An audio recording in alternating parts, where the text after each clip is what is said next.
Hi, everyone. As part of the UPRN network and the UFO Paranormal Radio Network, we do our own live show at the Light Gate, but we also work for MicheleDerocher and Joe Montaldo, and Michelle's on the Outer Realms.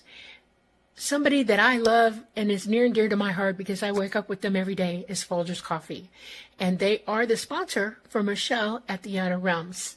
And I just wanted to show you, we're not joking around about the coffee thing. We really are coffee people. Here you go. We're a two-pot family, as you can see.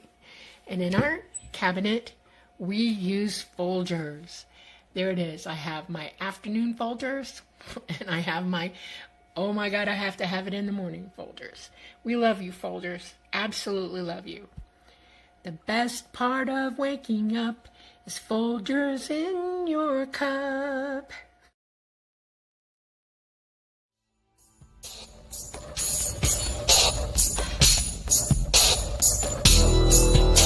Welcome to the Outer Realm with MicheleDerocher and Amelia Pisano.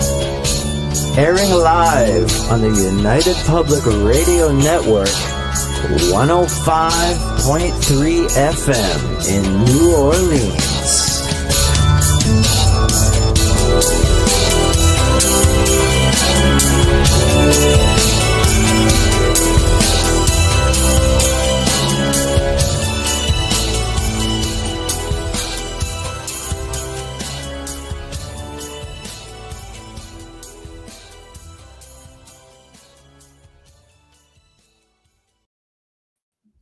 Good evening, everyone. Welcome to the Wednesday night segment of the Outer Realm. We are broadcasting live on the United Public Radio Network, UFO Paranormal Radio Network, 105.3 FM from the Gulf Coast and 107.7 FM from beautiful New Orleans.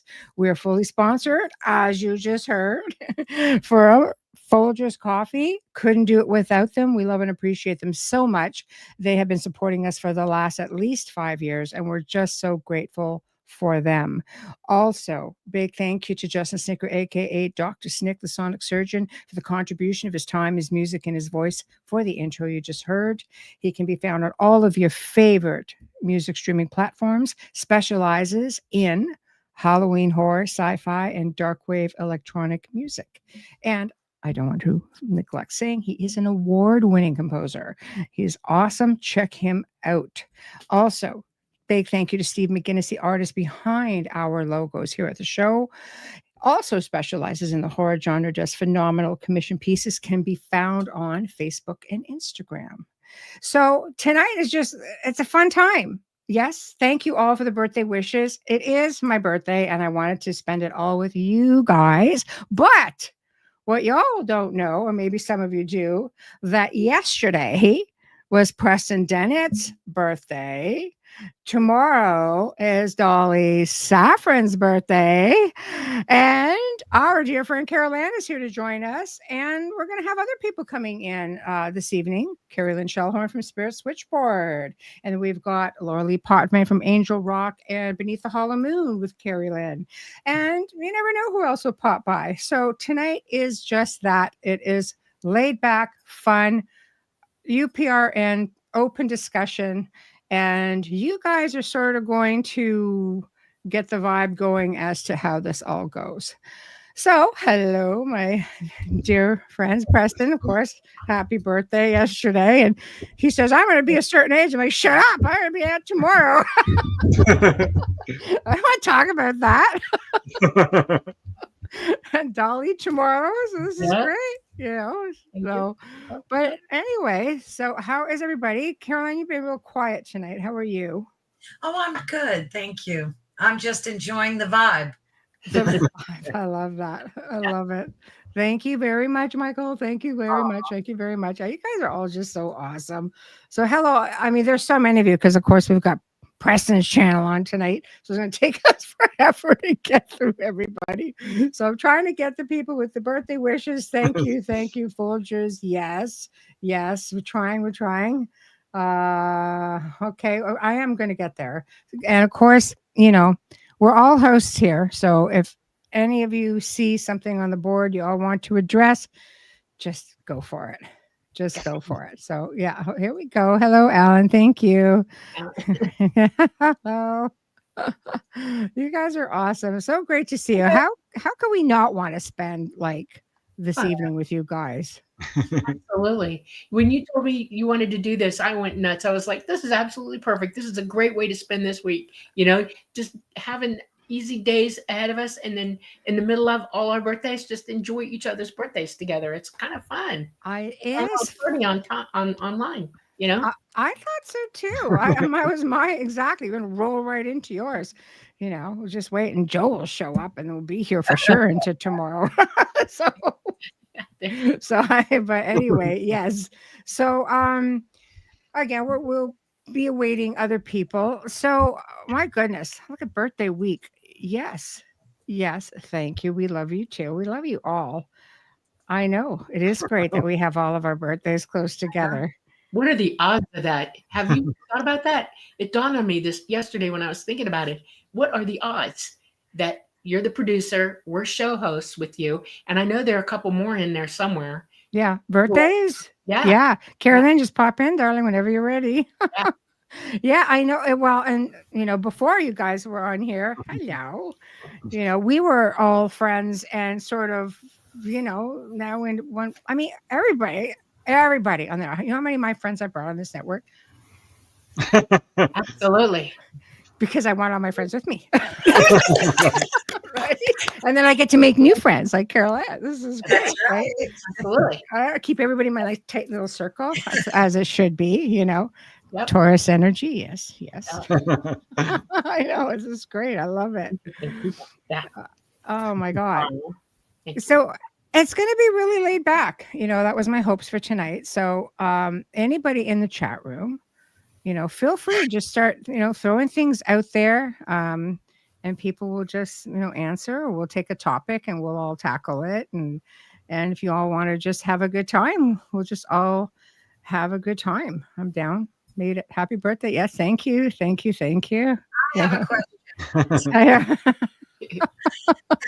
a question.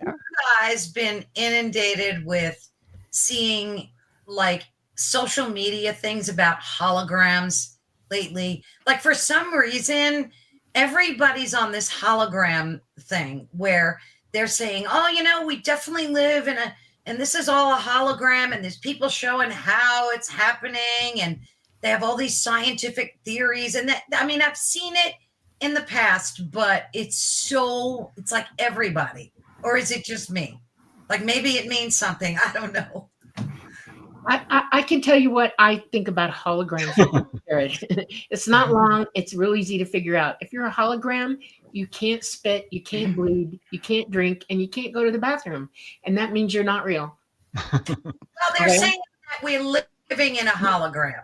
Not like a matrix sort of hologram, right? Right, exactly. And it's just like everybody seems to be obsessed with it lately. Yeah, but animals do the same thing we do. They're alive as we are. You can't fake that either. And if you cut a tree, it's gonna drop sap. Okay. And if you eat a vegetable, it's gonna desiccate over a couple of days. So you can't fake that either. Holograms can't do any of those things. Until you bump your head and then you realize maybe I'm actually physical. Yeah. Yeah. Well, yeah. I mean, but what about the old term, all the world's a stage? Yeah. Well, that's true. I believe that. I think we're all actors on a giant stage. We're supposed to be. I want to be paid. I freaking entertain a lot of dang people. I don't mean for the show. I mean in life. But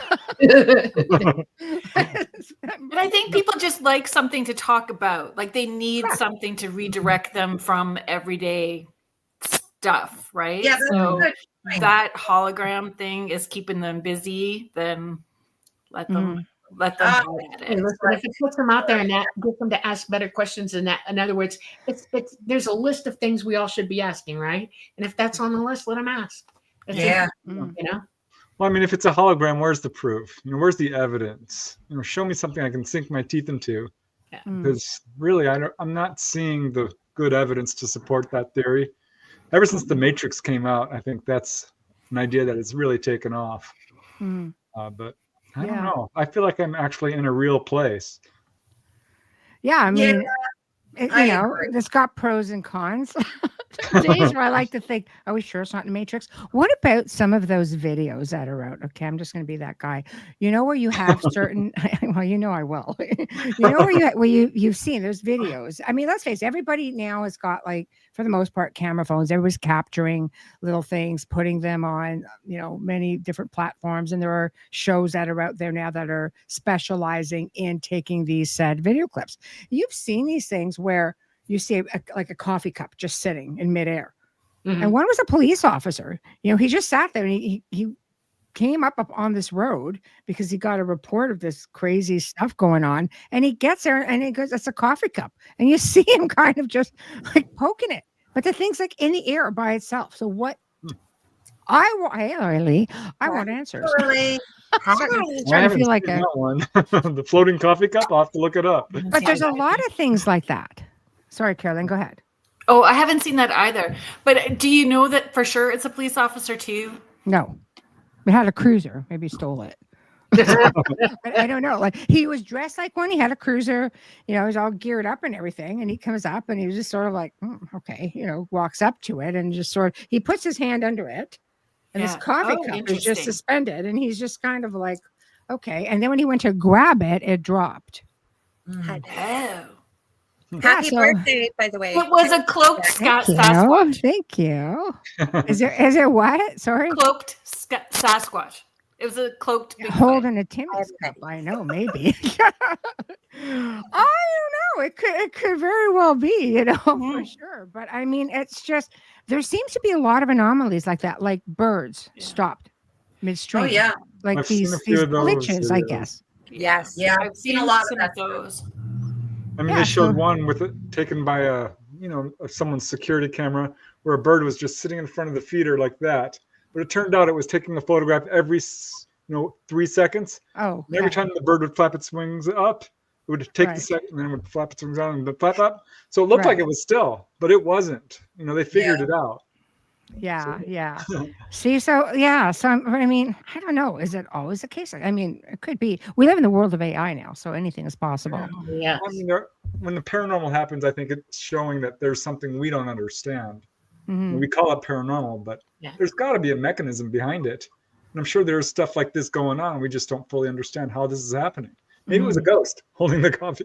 I don't know. Well, I don't doubt that there are things out there, paranormally speaking, that can't pretend. People say, "Oh, you're the expert." No. I like not knowing everything.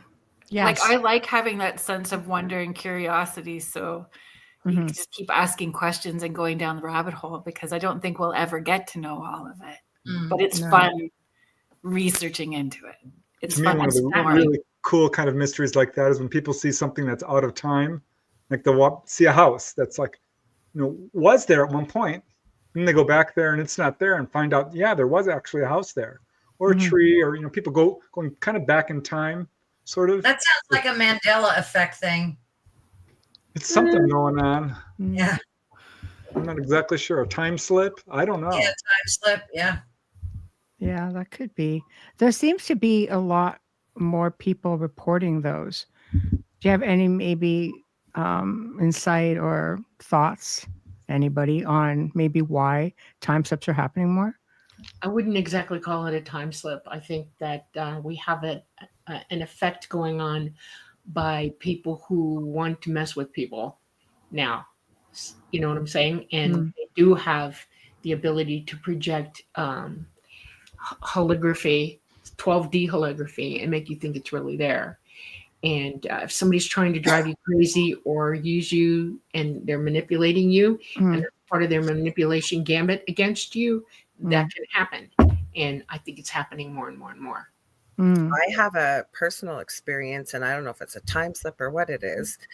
And it was when I was living in my previously very haunted house. And I've lived in the city my entire life. I was going to the store literally 3 minutes away. Mind you, I hadn't slept a lot. And I was at the lights. And I blinked. And all of a sudden, when I opened my eyes, my phone was ringing.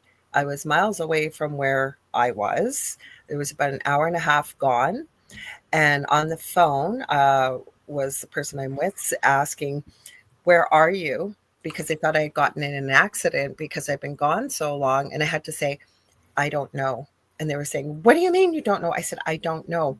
My car was in the opposite direction to where I was going. And I still remember the building. I'm surprised I got cell service where I was. It was a half moon, like a half circle dome, deserted building.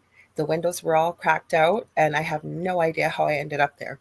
So I've had people say, some people thinking, is it something with you, off-world ufology type thing, or is it a time slip? I don't know. But I ended up there just blinking my eyes. Wow. Yeah, missing time. I mean, I could see that being a thing too, because You tried to regress or remember it in any way? I haven't, and I'd like to get that done to figure out what exactly happened, because I don't have red hair, green eyes, and Rh negative blood. As we know, our Joe Montaldo has a study on his iCar site about this with people with those attributes. But my mother, what's that, Preston? Dolly has all of that. Yeah, I'm silver now. Okay, I'm 67 tomorrow. Okay, I lost the red. Happy birthday, Preston, too, and happy birthday tomorrow, Dolly. Happy birthday, Preston. The top row, A redhead, and I have blue green eyes, and I'm a neg, big time. Yeah. Worthy, you sent me a reel to watch of a woman talking about her husband, and was it a time slip? I'm trying to remember. She was talking about her husband having they got together as teenagers. Oh, and that he had broke his nose. So he had a very crooked nose when they got married. Wow. And I don't know. That was that what happened. She woke up one morning and looked at him, and he looked different, and his nose was straight. Oh, that one too. Wow. Yeah. Wow. So she asked him what happened to your nose, and he said nothing happened to my nose. It's how my nose has always looked. And she's like, no, your nose was crooked because you got into this fight before we got married, and your nose was crooked. And he's like, no, you're mistaken. My nose has always been straight. And she's like, what the heck is I thought you were talking about that 911 call. I know the one you're talking, because we just did a show on this type of stuff last week. Yeah. Wow. That was crazy. Can you imagine waking up with your partner? And she seemed sincere, like in that video, the way she was talking, she seemed quite sincere. Like, I don't understand what's currently happening. So Were they married then when the nose got broken? yeah, they were together at that Did they point. try to go look for medical records? Because he would have gone to a hospital, right? Or a doctor? I don't know. It's just like the short little reel, and I have not researched her more to dig into other videos, but I know Well, you might have. find that one out. Yeah. Woo. Yeah. He might not have gone to the interesting hospital. though, right? Yeah, because he might not have gone to the hospital with a broken nose, right? Like not everybody would go. It doesn't heal that quick either. Like that's just No. I know she people said, had like- work done, and it takes like weeks. Yeah. But if it's broken and still crooked, he wouldn't have had Yeah. it, right? Just Yeah, coming from a nurse perspective. I know even as a kid, I've broken my nose a couple times, and obviously, yeah, who hasn't, right? and No. that's a good idea, Dolly. I'm to- wondering if he got fixed by ET and it wiped his memory somewhat, and That's what I thought too, Dolly.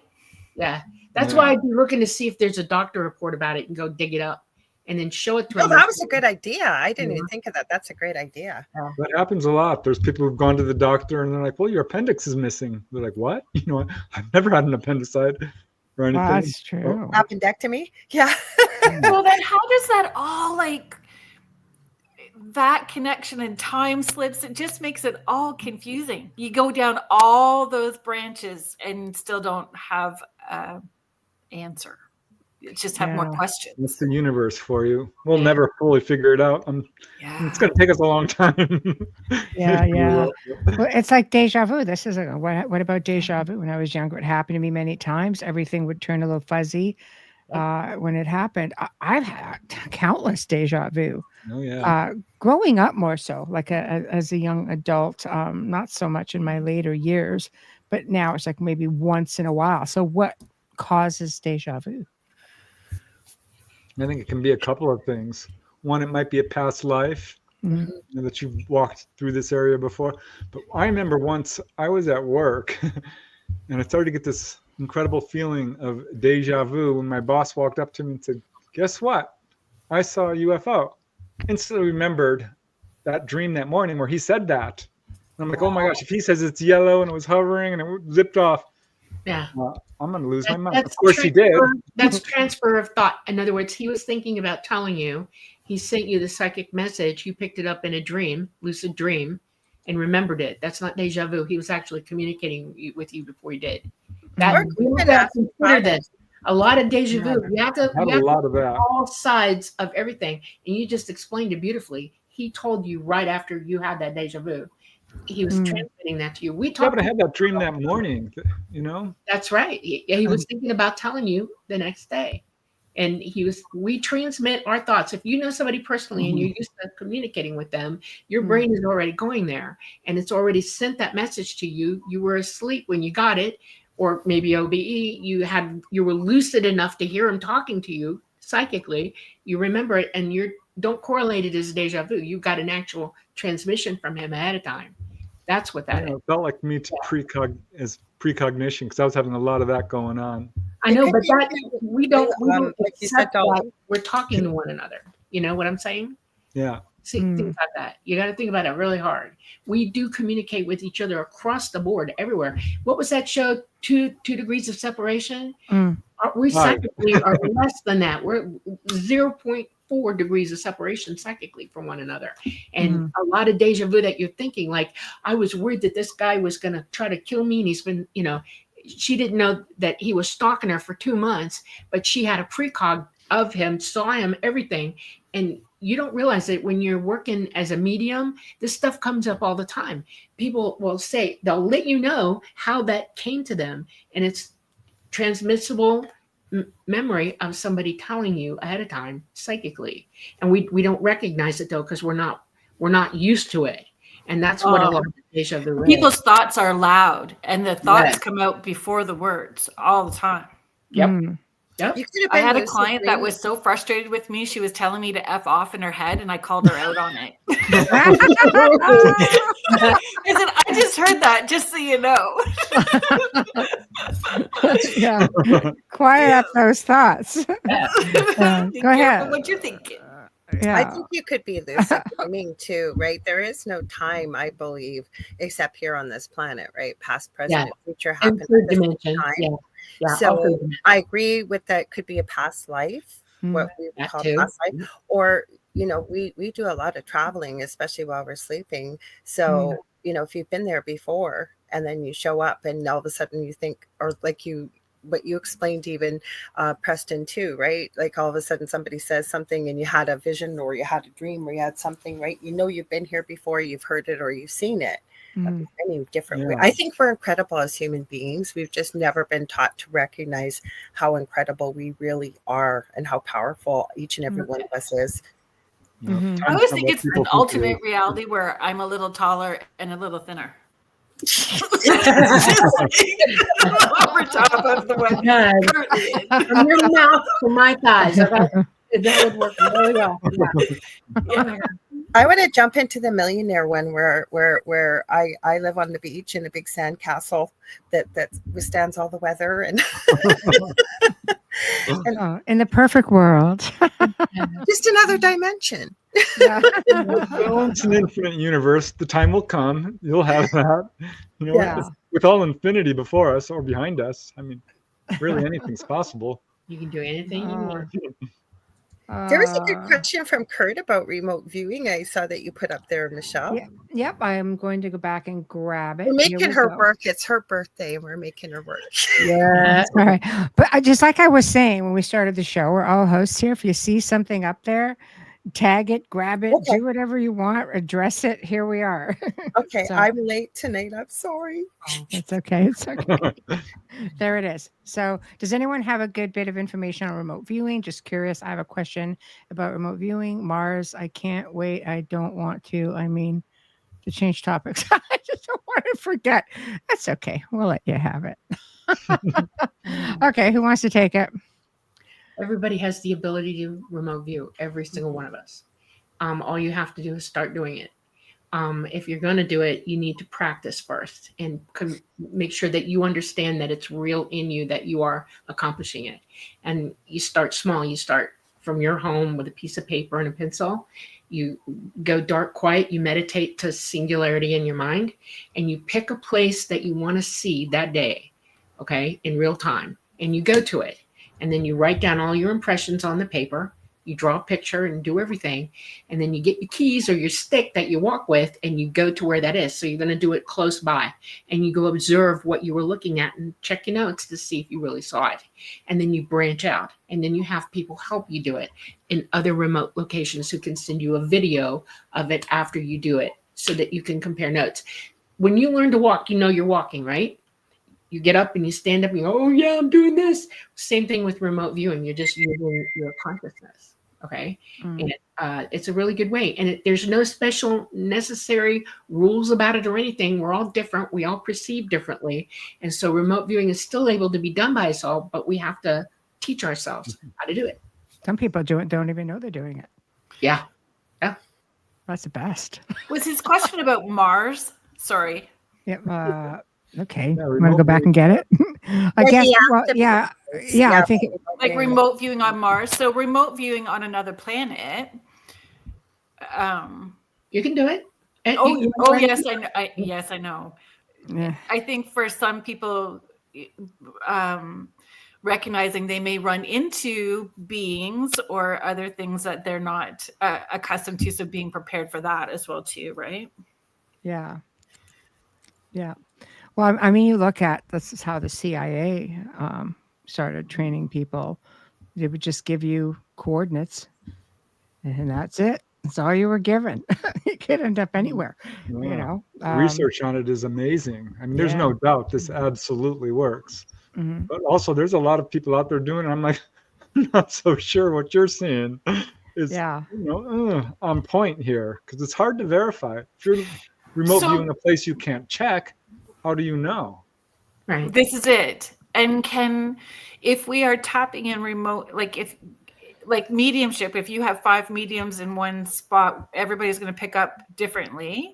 Can remote viewers also pick up different timelines or different dimensions or realities with the same coordinates, or do they always go to the same spot? Do they pick up differently as well too? That was a question I had. It's not the timelines, it's the actual view of where you're at. And there are people who can remote view into the past. There are people who can remote view. When we're here, I've never been able to do it. And it was explained to me that don't even try. You don't want to go there. But I can remote view into the past. I can also OBE into the past. I've taken Preston with me a couple times, OBE into the past. Yeah, we saw giants. Yeah. And dinosaurs. It is not impossible to do that. But if you go someplace that you can't verify, like Mars or the moon or someplace like that, out in our solar system, you have to be careful and let it sit on you for a while. That's why it's important to take notes. Get a journal book and just write everything down that you see, and then start looking for ways to verify what you saw. Because there's astronomy and lots of pictures of different places and everywhere, including Mars. Oh boy, Mars. And you start looking for evidence for yourself that this is what you saw. If you see a rock outcropping or formation or hills or whatever, draw them. You can do that. It might be crude, but you can do it. I asked Dolly to remote view my house once when I lived in Reseda, and she agreed. And she's like, well, you've got a weird mailbox. I see that right off the bat, which was true. But and she kept saying, what is that? Is that a chair? You have you have a weird chair. And I just had to laugh out loud because I do. I have a really weird chair. It's a handmade sculpture kind of chair. Roads. It looked like a rib cage. It did. I was like, why is somebody going to sit on that? Weird. I was going to say, Kerrilynn and I, she had her on her show recently, and I'm going to have her on soon, Beverly Rhodes. She's from South Africa, and she works in the UK now. She's an incredible remote viewer. I know a lot of the Alphabet Soup organizations use her. And she was talking about, you asked her, didn't you, Kerrilynn, about the inside of the moon that she remote viewed? Yeah. And And it's her story to tell. Yeah. She said, Yeah, so she said hollow, and then said there was beings in there as well too. What I found interesting, even more so than the moon, was her talking about inside the pyramid in Alaska, and what she saw inside the pyramid in Alaska. I found that rather interesting as well too. And it doesn't always have to be that big. I mean, remote viewing comes in every sessions that I do as well too, right? It helps people with that evidential piece and things, finding things. I love remote viewing. I love the evidential parts to remote viewing. Yeah. Medical I just intuitive. want to apologize, you guys. I have a delay, so it'll seem like there's a pause. And for some reason, my lighting is haunted. Like I've sat back and it gets light and then it gets dark. I have all this light on, so I apologize if I talk over you. I'm sorry. No worries. No worries. Preston, you started saying something. I'm sorry, Preston. Yeah, no worries. Yeah, I think, medical intuitives, we've heard of people can kind of look at a person and diagnose them. I think there's something to the aura and when they're doing that, but also it's partly remote viewing. They're able to kind of look into a person's body. So I think there's all different ways of doing remote viewing. That's what I do. You scan them, and then for me, when you follow the body, like for me, if there's some disease, you see it could be dark, and then you can sort of feel into, is it heavy, is it dense, or what is it, right? Yeah. I heard about one lady, she could smell her husband being sick. She thought he was diagnosed with some weird disease. Isn't that awesome? I think that's so cool. Animals can smell anything. They ended up taking her to the hospital. No. She was diagnosing people by smelling them. Yeah, she was. I saw that, Preston. I did. I was fascinated. I forget what condition it was, but they absolutely confirmed it. It was amazing. Interesting, but no, thank you. I know dogs do that for sure. Yeah, they can see cat. Yeah. I think most animals can. Because I'm a retired zookeeper for my family. I've noticed that all animals have that ability. They really do. Yeah. It's amazing. They have such a higher sense of everything and psychic, and they know it. They just don't really, they think we're idiots because we don't pay attention to the stuff that they're doing like we should. But they pay attention to us phenomenally. And I've been on tours. We take people on tours to the zoo, and I've seen animals who don't bother with anybody all day long suddenly single somebody out. And you look at them, and I'll ask them afterwards, are you feeling okay today? Is everything all right with you? And I'll get this story about, no, I've got this, that, and the other. And I'm like, wow, that animal actually picked up on you amazingly. So yeah, they do. They know. Your animals at home know when you're sick, right? Oh, absolutely. Yeah. I know it sounds cray-cray, but I think my plants know too, because I talk to them almost every day. And when I'm in like a bad mood or a sour mood, my plants just like are droopier than they normally. I really think they pick up on that. Yeah. For sure they do. Yeah. They did an experiment at a high school or college, probably a few years back, and they took 2 plants and they put them behind glass, and the students were instructed to walk by the plants and be just verbally accosting to one plant and be very praising to another plant. And the plant that was praised thrived and grew, and the one that was literally assaulted verbally it started to droop, the leaves went brown, it wouldn't grow. So, they absolutely. Or the orchestra from the Sunflowers. This lady didn't have any musical training, but I'm not sure. I think she just used her phone and she recorded them, the whole patch of sunflowers, and it sounded like an orchestra singing. Crazy. That is insane. I don't think I could berate a flower. I'd end up in, plant hell.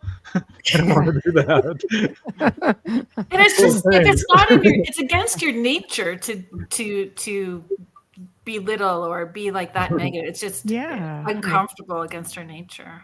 Well, apparently if you even cut leaves, they scream. I did not know that. When I read that, I was like, wow, that's... Yeah, everybody gets upset, Well, I interviewed a contactee, Sandra is her name, and the nuns that she was in, a school of nuns, they would put fresh cut flowers in all the rooms. The room she was in, the flowers would always stay fresh. And they started to really freak out. And I know Dolly has the same ability because I've seen it happen. We have this orchid that it's 3 years old now? Yeah. And it's just like, and they're flowering all year round, even in the wintertime. I go, look, I got a new baby. I get so excited. I love plants. I do too. I love that. Yeah. And orchids are delicate too, really. Oh, we've got them. Yeah, they're temperamental. Mhm. They were both gifted to me. One was by a young lady who passed away, and the other one was from our realtor. So I feel the need to just, because they're gifts. They're doing well, but I mean, the fact that they're still going strong, and that's because of Wayne. Wayne talks to like every plant, every tree, I'm like, grow, damn it. So he's like, can't talk to it like that. So I'm kidding. But he is really good at it. So, we had this one plant at, he didn't know, I guess, just outside one of our properties in Burlington, there was this marijuana plant. He didn't know what it was. He just started struggling trying to come out of this area. And he's like, oh, you poor thing. So he started taking care of it because he had no idea. The thing ended up being about 8 feet tall. And Oh my goodness. he took a picture like, what is that? He goes, oh, is this plant I've been taking care of off by You the do know what ravine. kind of plant that is. I said, that's a freaking marijuana plant. Where did you find that? So he goes, I don't know, a bird probably just dropped a seed from somewhere. And it was just off the side because we were surrounded by a ravine, right? He goes, poor little thing was trying to grow. And honestly, within about 2 bloody months, this is this 8 foot tall bloody thing. And I'm just like, oh, this isn't good. We went over to my grandma's house. We went over to my grandma's trailer park for older people. She's like, plant I'm growing, it's so beautiful. My dad looked at her. Yeah, that's nice. I know. It's like my mother. She was gifted with earrings that were like marijuana leaves. She goes, "Look at that little earrings I got." I'm going, gave you those, mother. That reminds me of the Birdcage. Remember that movie when the senators came over for dinner and they're going, "What's on the plates?" Yes, I know. Isn't that awesome? Yeah. Isn't that awesome? Yeah, the cannabis plant. That's exactly what it was. So anyway, but Wayne's got a green thumb. He'll tell you he doesn't, but somebody somewhere enjoyed that thing. I can assure you. I'm like, just walk away. Walk away. Handle itself now. It's bare. I would have grabbed it. I would have turned it upside down. I would have dried it up and made CBD oil. I don't know, man. I'm a medicinal person, man. I gotta have medicine in my cabinet. I would have done that. Oh my god. Oh, yep, I would have. Yep. But I just love that. That's too. You made it, and you knew what was in it. Yeah, I just love that he just didn't know. I think it was just outstanding. It's like, no, not Colorado. No, up in Canada. We got 3 Canadians tonight, and then 3 from the U.S. tonight. You do. Yeah, we do. We had another. Thoughts on people seeing grids in the physical. I have seen them a few times in the last 7 years. Yesterday morning, I saw a vivid, detailed green grid. Interesting. Yeah, where were you hiding? Yeah. If in Colorado. Well, not Colorado, but I meant maybe was there a special place, or was she in the forest or in the city, or? So the grids again. Are you living? I'm going to tell you something. I'm a military brat. I've seen it all. I've been there and done it all. Okay. And if you're seeing grids, you need to worry about it right now.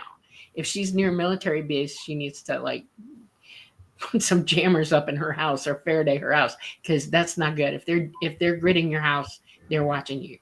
So.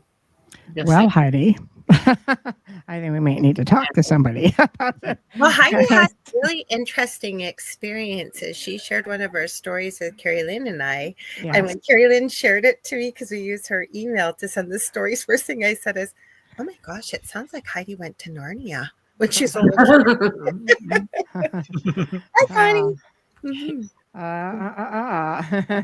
Exactly. It's like, Well, I don't know. So maybe there's a little bit more to be concerned about. Well, I know there are cases, in terms of astral travel. Sometimes people come back and they're seeing these beautiful geometric designs and grids and sort of sacred geometry on their ceiling. It's connecting to the astral plane. I'm not sure that's connected necessarily to what the comment was, but I have heard of that kind of thing. Yes, that's crazy. Dolly, would there be other signs to that too? Like other weirdness that would be going on? The grid she sees, if she can walk around it, okay, if it's up and she can actually walk around it or walk through it and see that she's walking through the grid, she is being gridded, and it is a military thing, and you need to get the heck out of that house or find a Faraday cage or move because somebody's watching you. Yep. And it doesn't necessarily always mean the military either. It could be some crazy person doing it too, because that kind of technology is known. People can use it, right? They use that for ghost hunting. Yeah, that too. Yeah. EMP detectors and stuff like that. Mm-hmm. It's a type of radar is what it is. Yeah. So yeah. Yeah, but I think if you're psychic and intuitive, you start to be able to see into other dimensions They're a going little so bit. fast here. Yeah. Sorry. Energies and patterns and all kinds of stuff going on. That might not necessarily be military, but other Sorry, energies. I tried. I tried. That's what I was trying to highlight. She said she was seeing goldens, but the comments are flying by about right there. This one, golden symbols. Yeah, I thought that was cool. That is cool. Yeah. That would be more like, there's a bunch of things that you can see that you don't realize you're seeing. You can see dimensionally. Everybody has the ability to do that. If you're psychically aware, you're going to see stuff that is interdimensional because you are interdimensional. You're indwelling this body in this dimension, but this part of you, who you really are, is everywhere. Okay. Then the other thing that you can see is if somebody's sending you a message or whatever, and ET doesn't believe in God the way we do. They call God the All-Mind, and they know that it's everything. Okay. And it's chatty and communicative, and it will download you. If you ask it a question, it'll answer you. If you're dead serious about it, it will. And it will show you anything you want to know. And it can come in the form of things like seeing symbols or math equations or, just a whole ton of information all at one time. Those are things that you can experience. ET, if they're trying to communicate with you, then, and you're psychic and you're in a communion with them or consensus with them, you're going to see them talking to you, and they can also show you things, including themselves. They can remote view to you and actually come in, and it's like bilocating. They can show you themselves. You can psychically see them clean across the universe. Those are other things. And then there's what's here. Like we have people who are disembodied people who haven't left yet, and they're hanging around the planet. Okay. You can see them, and they come off as looking like holograms or full embodied. I know a lot of people say, I've seen this over and over again. Please come tell me what I'm looking at. And I would go and walk into it and sit there for a day waiting to see if it showed up, just being myself, and look like a full person standing there. You can't see through them. They're look fully corporeal, and it's a ghost, dead up ghost. And you go, "Hi, how you doing? Why are you here?" And it's people can see that too. I mean, there's a spectrum of stuff out there, and we just have to ferret through it and decide what it is or research it for ourselves. There's energy coming from everywhere at us. We're talking about ghosts. You just described my regular day. Yeah. Well, we're talking about ghosty hitchhikers tomorrow night too, right? Like there's so many stories of people thinking there's full body people getting into the back of whatever, or it astounds me they're capable of doing that, but when I go OBE, and Preston's done this too, I think I'm fully formed. I feel solid to myself OBE, which is amazing and astounding at the same time. I mean, I can go through things, but I look solid. And when I touch myself astrally, I feel. You need to go hitchhiking, scare the pants off of somebody. Yeah, but even with NDEs and, a lot of people will report that they still see themselves, right, as a full body. And even when we connect with mediumship, right, I know for myself anyways, and many other mediums I've talked to, somebody may appear, the age, say if they were elderly when they passed, but then all of a sudden they morph into, it always seems like when they felt most beautiful and most healthy and vibrant in life. Preston, when you OBEs, he does not look like you're looking at him right now. He goes right back to 20. You can see him. That's just like, First time I saw it, I was like, there he is. So mad. He really does do that. He just reverts right back to being 20. It's amazing. I love it. I wish I could do that here. All of us, right? But But speaking of hitchhikers, ghostly hitchhikers, I did a whole study of ET hitchhikers, which kind of We fits gotta in hit there a him up little bit. before tomorrow, Kerrilynn. A whole separate segment. There's a bunch of cases. People are driving along, like there's this beautiful, handsome man out in the middle of the desert. They pick him up. Next thing they know, they're going on board a UFO. Oh yeah, that is a different show. That's fascinating. One guy picked this person up, turned out not to be a person as we would think of it. Real dark eyes, like 4 fingers, wearing a jumpsuit. Like, let me out here. I love that. I love the little Hi, ears. Victoria. I just noticed Victoria from Astrolite Paranormal's here. Hello, hello. Hi. Hello. So, Question: can I ask why we seem invisible in the public? This guy almost hit me twice. Once with a shopping cart and then backing up a parking lot. Jeez.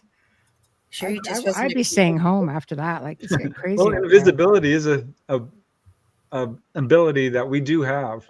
There are monks and quote saints who have mastered this and are able to actually appear invisible, disappear. I don't know. He sounded drunk to me.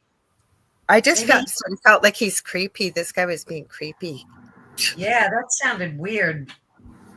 Yeah. I think we can make ourselves invisible though. I do. Yeah.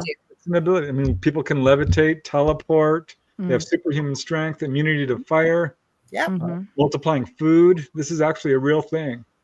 We have. I taught my kids when they were little, if they were going somewhere, about weird conversations I'm sure we've all had with little people around us, talking about yes, you can make yourself invisible, or right when you're going to something that maybe you're afraid of, you got to speak in public.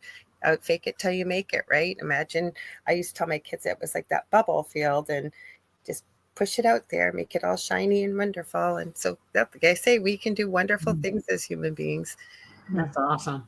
You're a good mom. That's I fantastic. think if you're purposefully trying to be invisible, I've done this.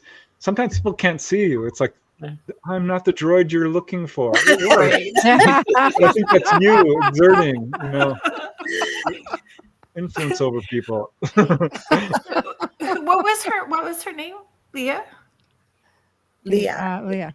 Maybe Leah. she had a very strong not wanting to interact with people vibe that day too, right? And not recognizing that vibe changed her frequency enough for people to actually not pay I do that all the time. So I agree with you there. I mean, I've walked into like rooms and had my energy level so low that people didn't even know I was in the room. They would like, you were there? I mean, I think you could just do that yourself. Thanks. There was a guy who could crash any party, any wedding. He had his techniques. He'd say, if you just carry a clipboard and a jacket, he could get into anything because people weren't looking at him. They didn't see him as True. or if you're carrying food in, That's all right. these ways to get into any. They said Or or yeah, ladder. a hard hat, and one of those construction. You can get into Or ladder. Good one. Crazy. These are little tricks to remember in case you need to get in somewhere. People won't see you. They don't see you as a normal person. That's right.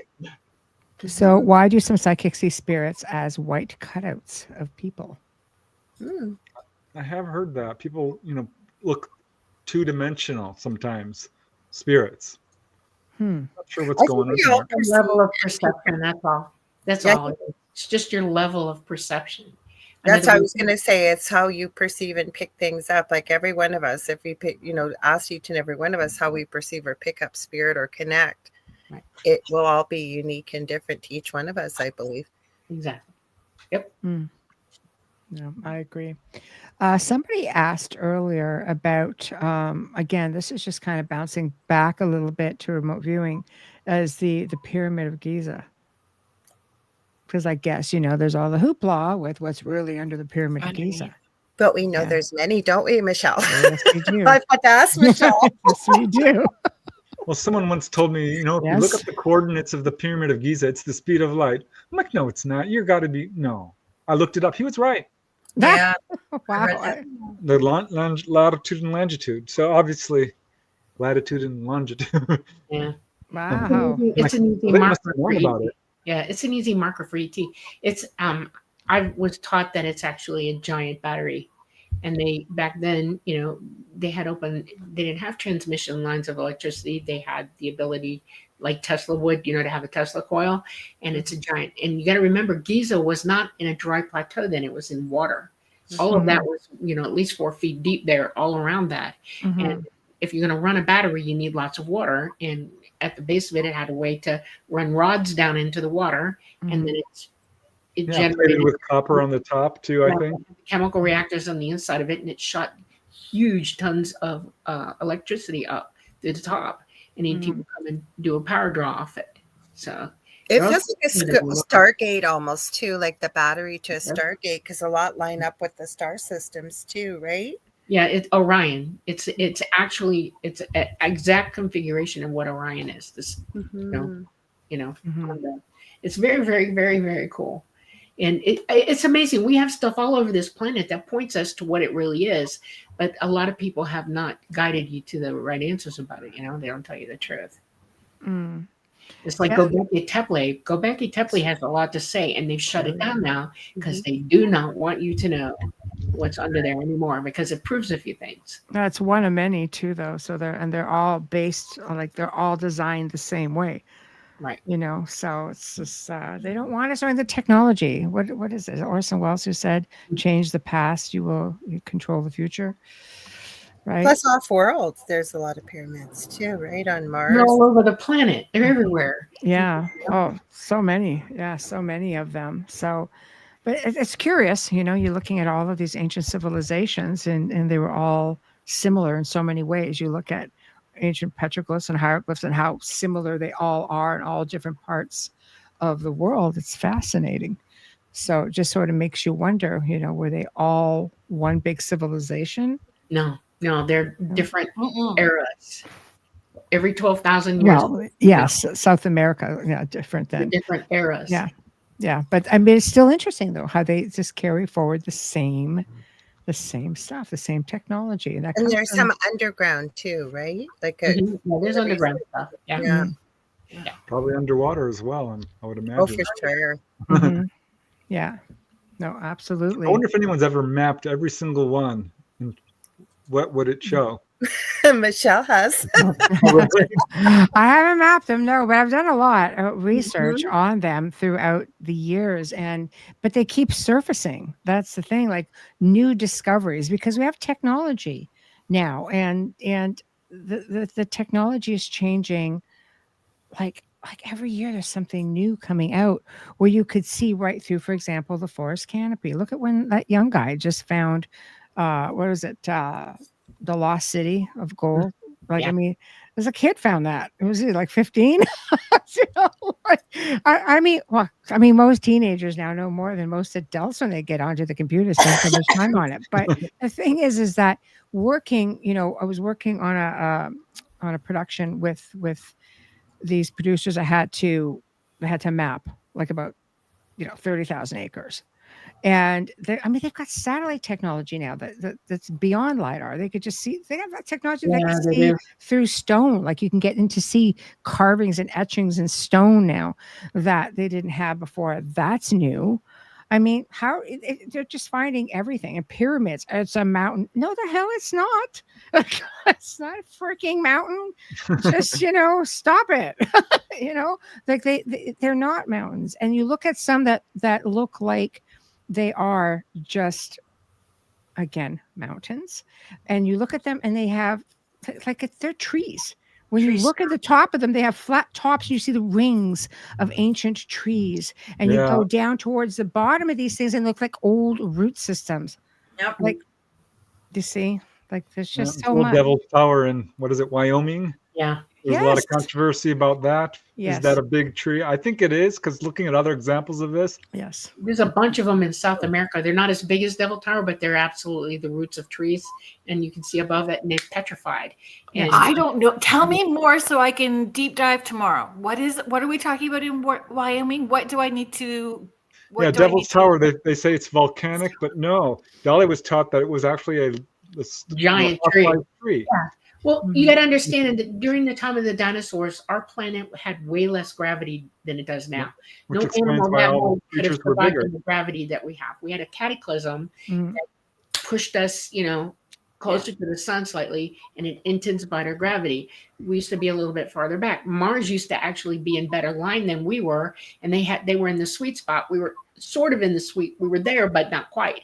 Mars got ejected. We got thrown inwards, and Saturn got lifted up on its side. Okay, literally, it's about the plane of ascension and declination of our solar system. It's like a flat plane, like a record. Well, we're all here like this, and Saturn is up here like this, sideways.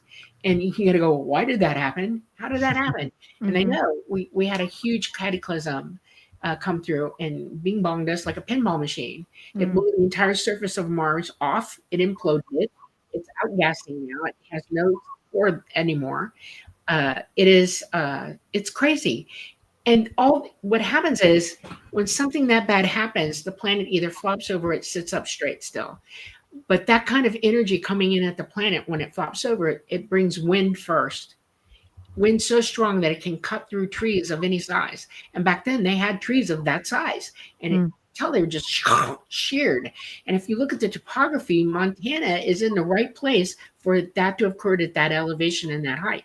In South America, it's lower, and you can see it's much lower to the ground, where it would have had more room to really rake the ground with it. It's amazing. The more you know about this, the better. Yeah, look it up. You'll find it. It was just one example. I will look it up. Did you ever see What I'll be reading when I go to sleep tonight. Did you ever see the movie Close Encounters of the Third Kind? That was about Devil's Tower. That movie was amazing. That right. Yeah, which makes You know you what I wonder want to if ask you something. guys is, have you seen all the mountainous structures around the world that look like actual massively huge animals, humans, all kinds of things? Even where I live in Thunder Bay, there's a legend of Nana Bijou, and it's called the Sleeping Giant, and it literally looks like a giant laying on its back, and it protects the world's largest untouched silver mine. And it says it's cursed. Anybody that's tried to access it, it's never been accessed. They've lost their lives. So I'm just wondering, do you guys think, like, is there truth to this? Like, was this really a giant that laid down? Or because some of these are really realistic, the ones I've seen around the world. I've seen things like that. Again, in doing research everywhere. In fact, you want to know where it really gets weird is that there were some articles that I found, where you find salt mines, and they're basically saying, with the shape of the certain mountains that you're actually taking a piece of ancient times. That was too much for me. I kind of went, okay, yeah, I got this stuff all over my house, so it's not cool if this is a thing. But I found it interesting that there's a really strong belief anyway out there, and that's what they figure where all of this stuff looks like. And when some of it even looks grizzled and things like that. So they really run with it. But of course, now in the age of AI, you can't believe like anything of what you see. You have to be so careful. You have to almost double, triple check it, cross-reference it repeatedly.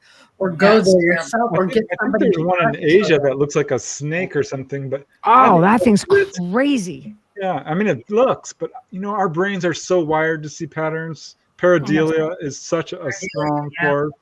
Yeah. I mean, My rule of thumb is, though, if enough people can see it without being told, it could be coming from the collective consciousness, but as well, it gives me a little bit room for thought that maybe we actually are seeing something there. If we can all see the same thing, but nobody's telling one another, you haven't heard. Nobody wants to be that guy, though. I know. We have evidence that people built statues or monuments that were like that. The Colossus, one of the seven wonders of the world. That thing was that big. What you're describing, and why would you build something like that if you didn't have a reason for it? Yeah. And so it's not unthinkable to think about it. That's what I think. Just keep researching it, and then if you can't go there, send somebody who can. Video you into it so you can look at it. Remote viewing comes in handy. Carolann, you started saying something? Oh no.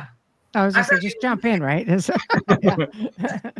But even look at Moana and the legend that they put in that movie, the first one, right? And it literally looks like one of their goddesses laying on the side. And like, I've often looked at this, and then again, you're right with the AI, you got to be careful. But if you can see older photos, and they're so massive and so realistic looking, like exactly what you said. Like, did somebody build it, or was there a time when beings were that large on this planet? I don't know. I got questions. Yeah.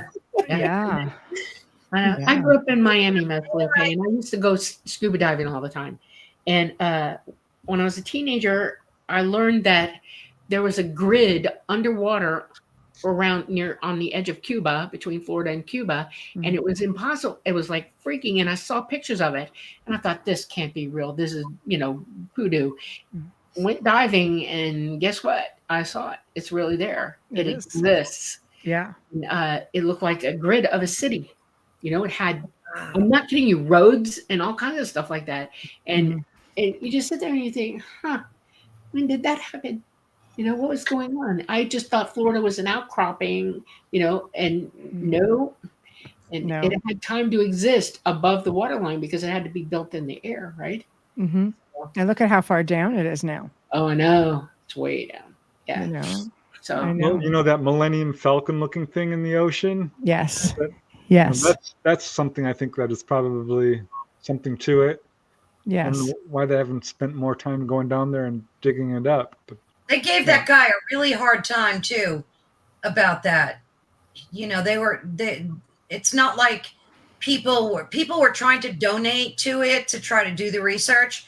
And he had a group of people that were just like giving him a really hard time. Like they must know, and they don't want it going down there. It's got to be there. Is it off of Japan? Where is it? Yeah, I think it is. Yeah, I think so. That's totally cool. Yeah. But there's so many structures like that, and they just, it's just a matter of telling it's not a thing. It's natural. Just think what we haven't discovered yet on this planet. Big underground caverns filled with treasures and all kinds of ancient alien artifacts or stuff. I mean, there must be so much stuff we haven't found yet. Oh, absolutely. Yeah, but that's what it's called, the Baltic anomaly. That's what it is, yeah. See, some of it's hidden in plain sight as well. They're just trying to convince you that, no, it's not a thing. The Baltic anomaly, that's the energy anomaly, Michael, that you're talking about? Well, that's the weird Millennium Falcon looking petrified alien craft. Yes, exactly. In the ocean. Right. Which I thought was AI the first time I saw it, but apparently it's not. No, that's legit. Yeah, there's a lot of pictures of it that go like way back when they first started talking about it. I think you get to that point where it's just, you just stop talking about it, and people stop looking, people stop asking.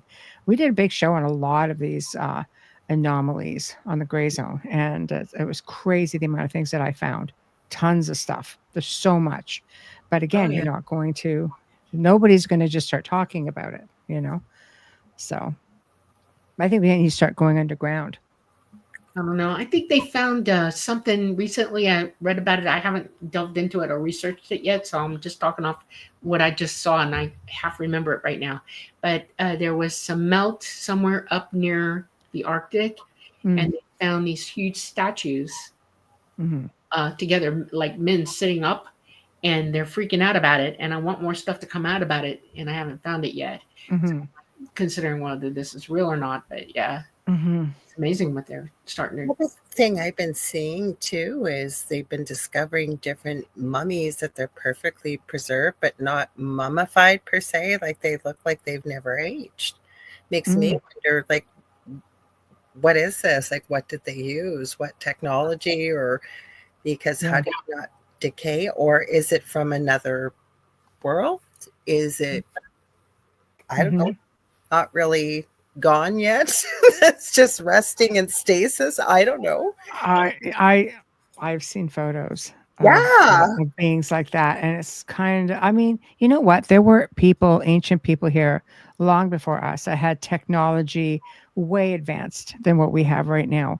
So you know, if you're finding tombs that are either deep underground or in the mountains, and they use a technology that we are not made privy to this day, who knows? How can you say yes or no? Because nobody's going to let you examine them.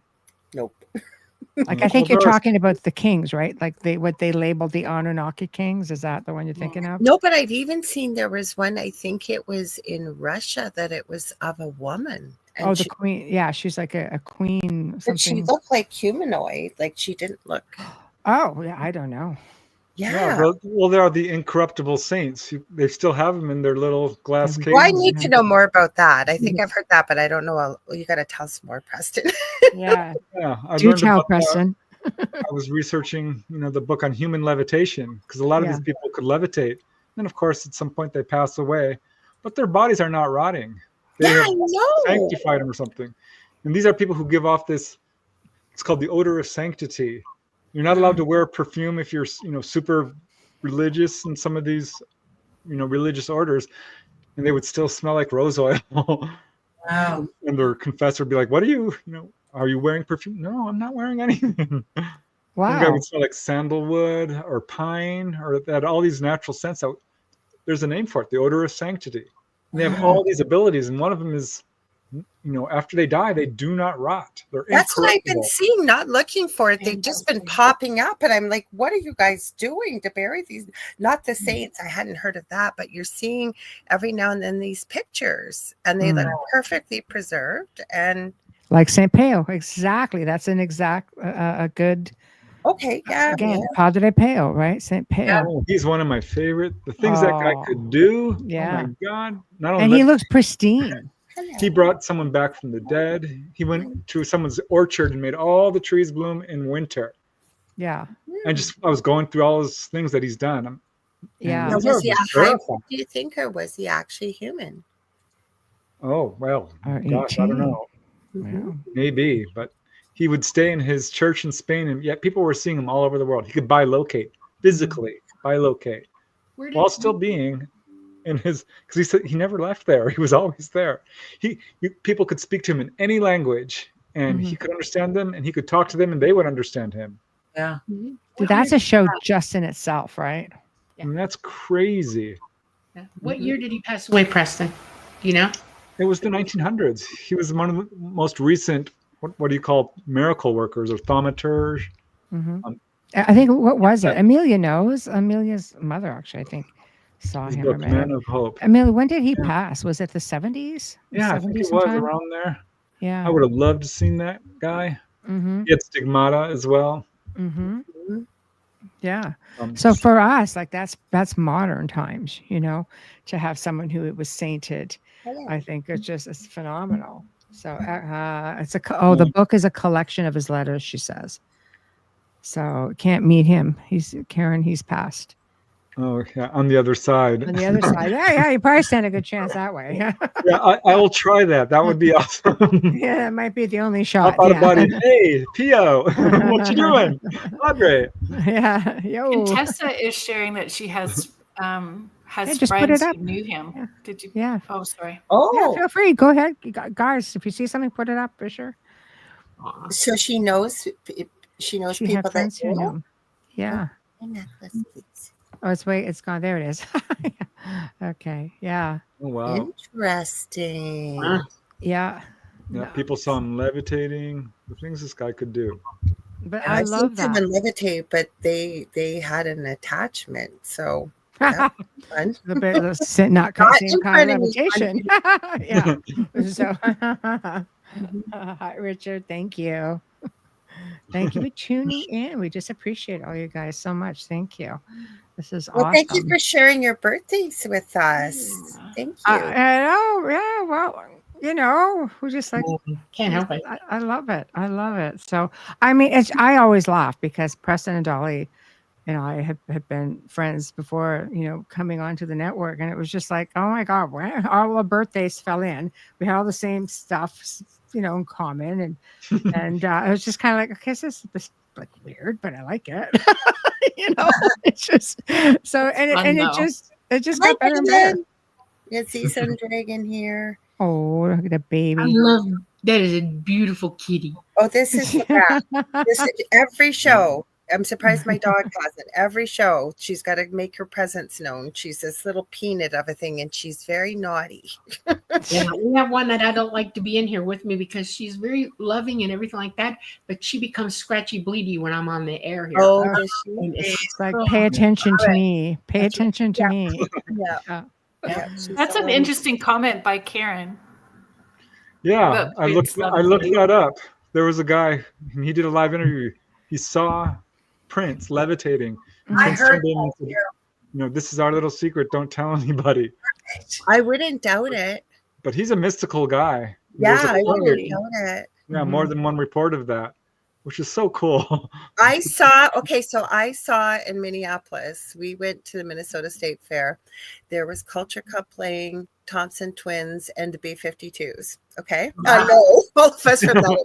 And and at the end, they had Boy George singing, and he was singing Purple Rain.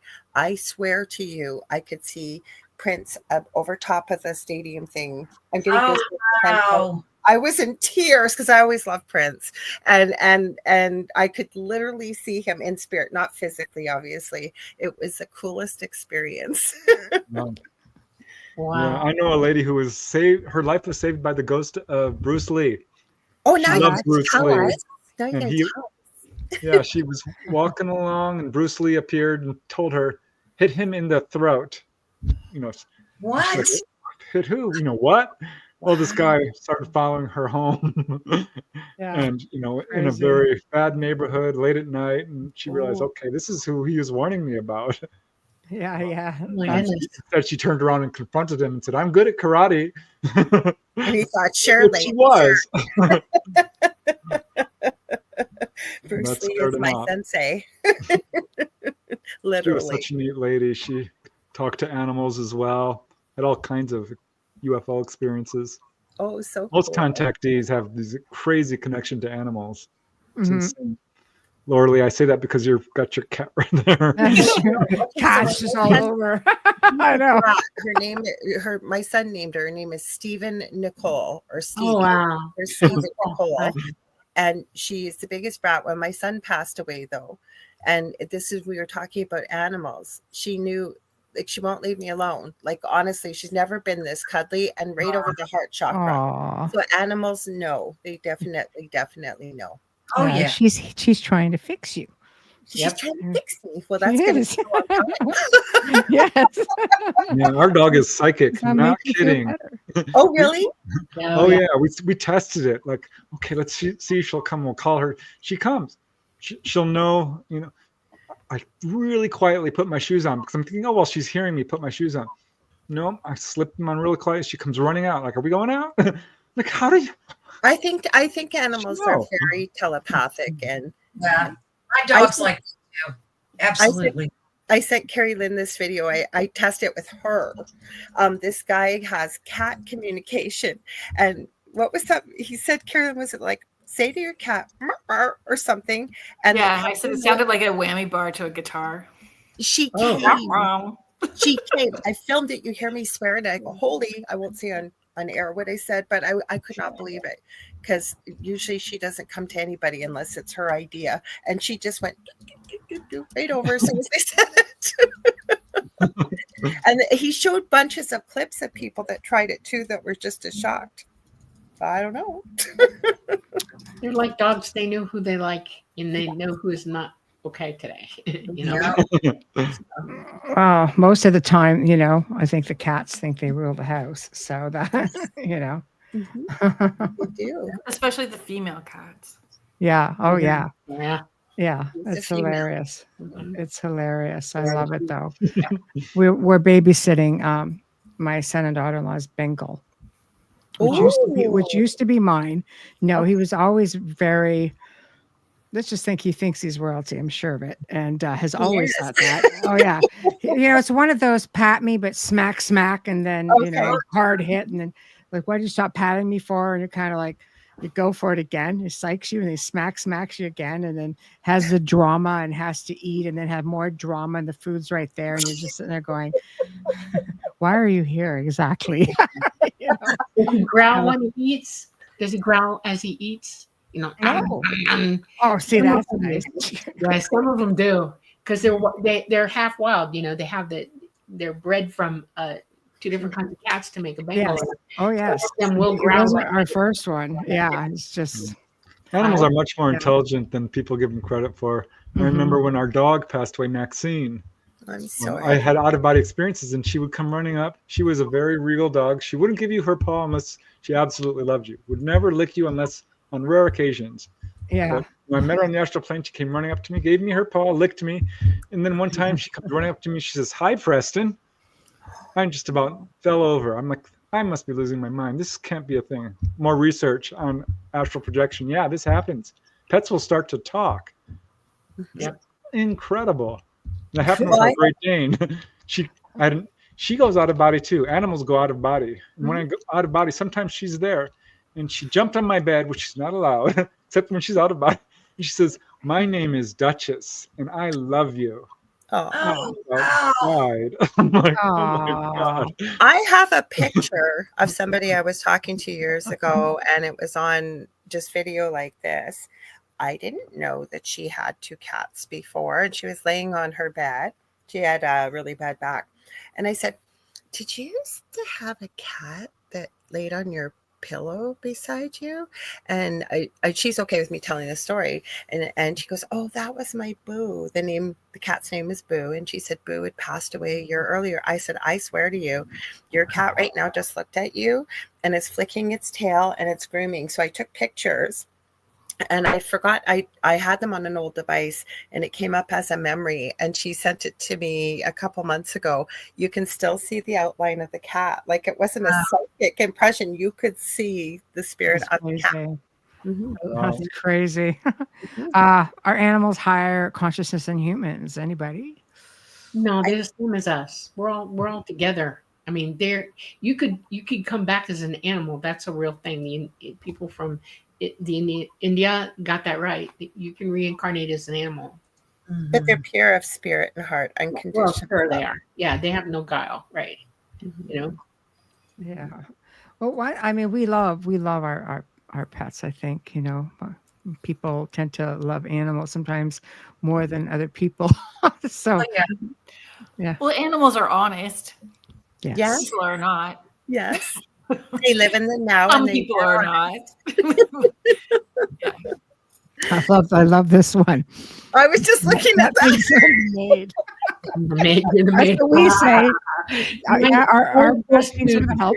Did you think I am only the maid. She only deigns to tell me anything when she wants something, and she wait for me, look me dead in the eye, and look down at what she wants. I mean, we're talking to each other, right? And she literally stands there and waits for me to do what she wants me to do. I'm like, "Thank you for giving me the opportunity to serve you." And she about her business, you know. Okay.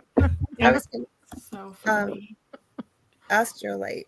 Victoria shared our cat Sarah, who passed away 2 years ago, still scratches at our basement door to let her upstairs, and we let her go up.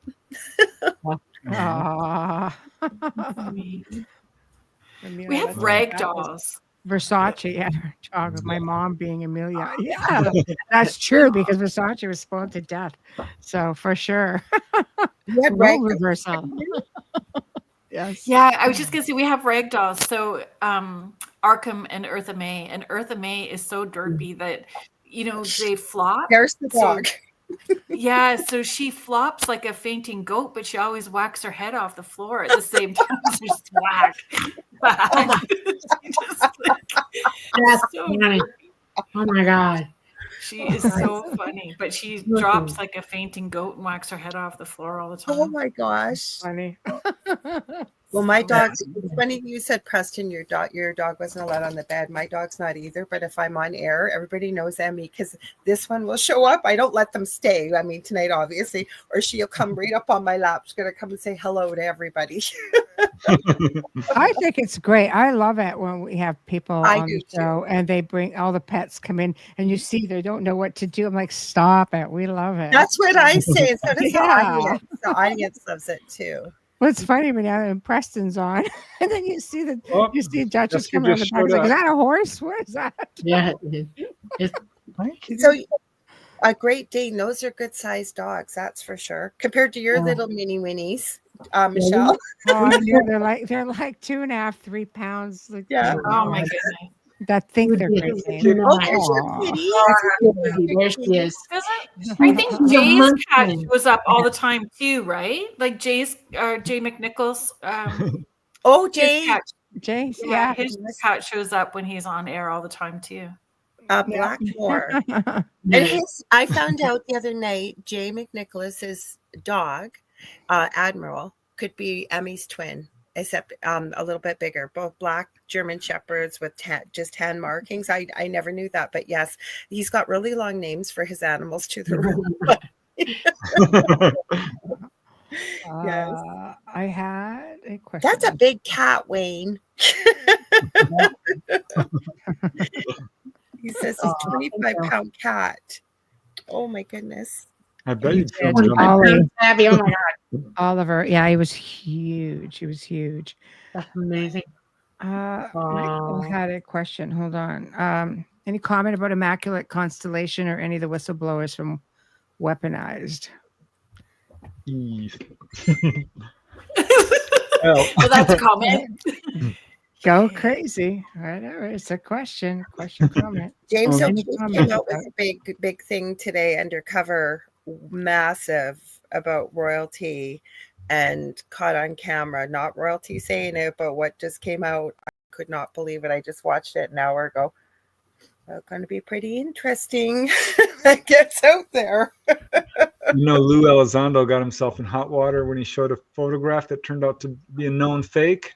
Which probably should have been vetted first. But yeah, I'm not a fan of a lot of the whistleblowers because I just feel like it's all contrived and controlled, and some are just flat out lying. I think some are being misled. I agree. And some are truly part of the cover-up.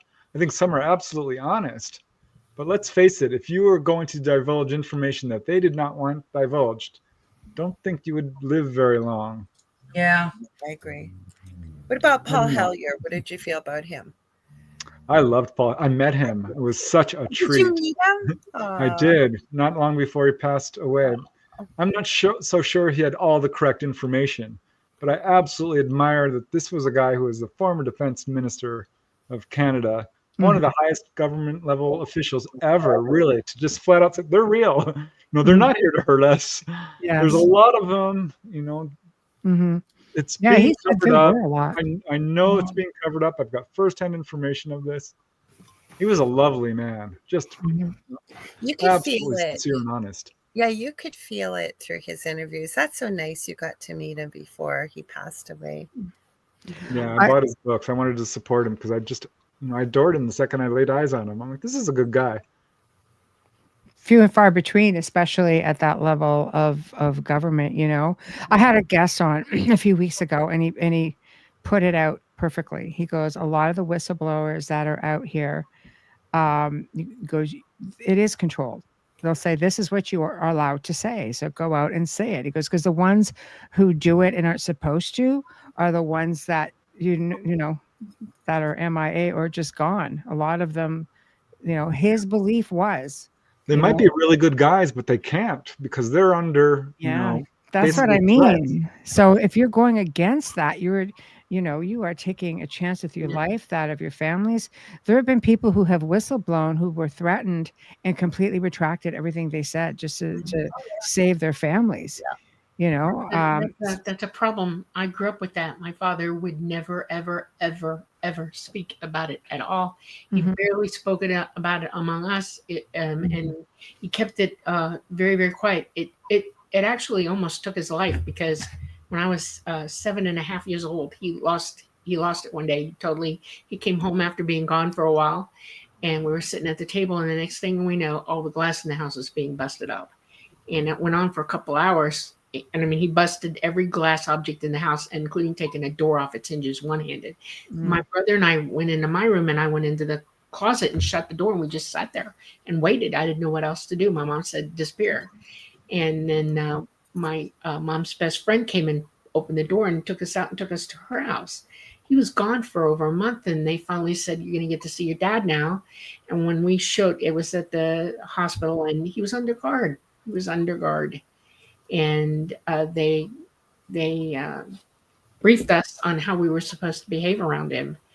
And he would not talk. And I asked him years and years and years later, when I was an adult, closer to the end of his life, why did that happen? What pushed you over the edge? And he said, I don't know that I can even discuss this with you now, but he said, everything that I knew had to be kept or you all would be dead. I was like, oh, okay.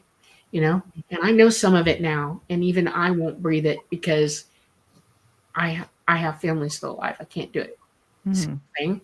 And that's whatever level you're working for them. And it was the military industrial complex. That's who he was associated with. And it's not good. These people mean business. And it's very sad. Can you imagine it not only being not able to talk, but being forced to say basically lies? You have to say this. Because some of the stories coming out like, oh, we can call down ET craft and fool them to thinking we're ET. I don't believe that for 1 second. That's not going to happen. No. I mean, I think anyone who's a contactee would just kind of shake their head at that. Like, no. That's like a 3-year-old wearing a Halloween mask and with no disrespect, thinking that you've truly scared everybody and convinced you're that character. What? Doesn't work? Yeah, good analogy. I've lived a sheltered life. No, I'm kidding. Yeah. I'm going to pop this up from Michael Kennedy. Yeah. Philip Corso, he wrote The Day After Roswell. No one's been able to knock his resume off. I think he was absolutely who he said he was. I'm not so sure everything he said was dead on. But yeah, I think that his story still stands up in terms of some of the stuff from Roswell being reverse engineered. But they're very clever at how they do it, because you can track, the inventions of fiber optics, an integrated circuit, and Kevlar, and all the stuff he's talking about, night vision, to their inventors. But I don't know. I think that he said no. We fed it to them in secret. So I don't know how much is true, but yeah, his resume is absolutely legit. My guests I've had on a few times, Chris Latoureux, he was part of one of the boys of Montauk and at Camp Hope. And I got him finally to talk about the Montauk chair. I wanted to know, what did they do with the Montauk chair? Where did it come from? It was pretty fascinating to hear. I was going, where's that voice coming from?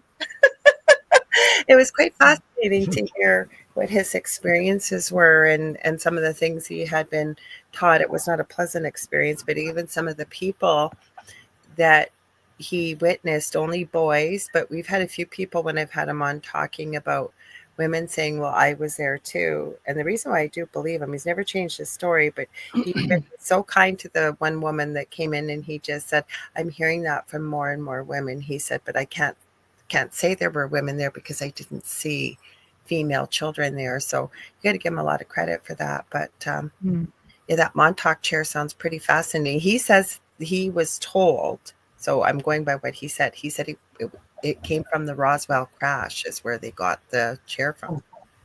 So I don't know if it's for real or not, but that's what he said. That's interesting to me. Yeah, well, I don't doubt it, because we know how nefarious some of these people within, I'll use the term government loosely, but military industrial complex, call them what you want. But we know they're experimenting on people and doing all kinds of stuff. We know this. I mean, there's no doubt. He's Canadian, but obviously Montauk is in the US. And he even said he never interacted, but one of our former Canadian prime ministers was being dropped off as a child in the car ahead of him, he says. Huh. Right. Very interesting. Yeah. So I believe. You tell me about it, because I have no idea what the Montauk chair is. No? No. Well, because when I came out, I wasn't even involved in any of this at all. Okay. None of it. They kept me separate from it for reasons. And it was important that I not be subjected to all this talk and the stuff going on. And now I don't know what that is. What is it?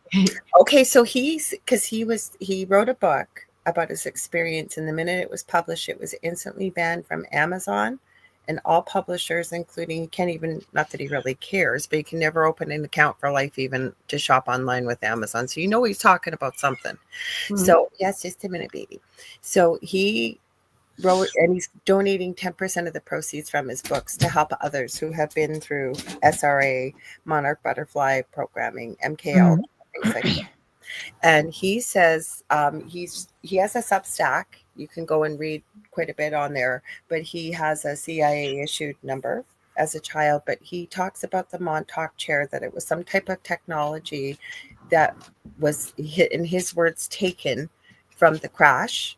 And what they were using it for was to open portals and to be able to transport your consciousness anywhere. And he, interesting. Describe the chair to me.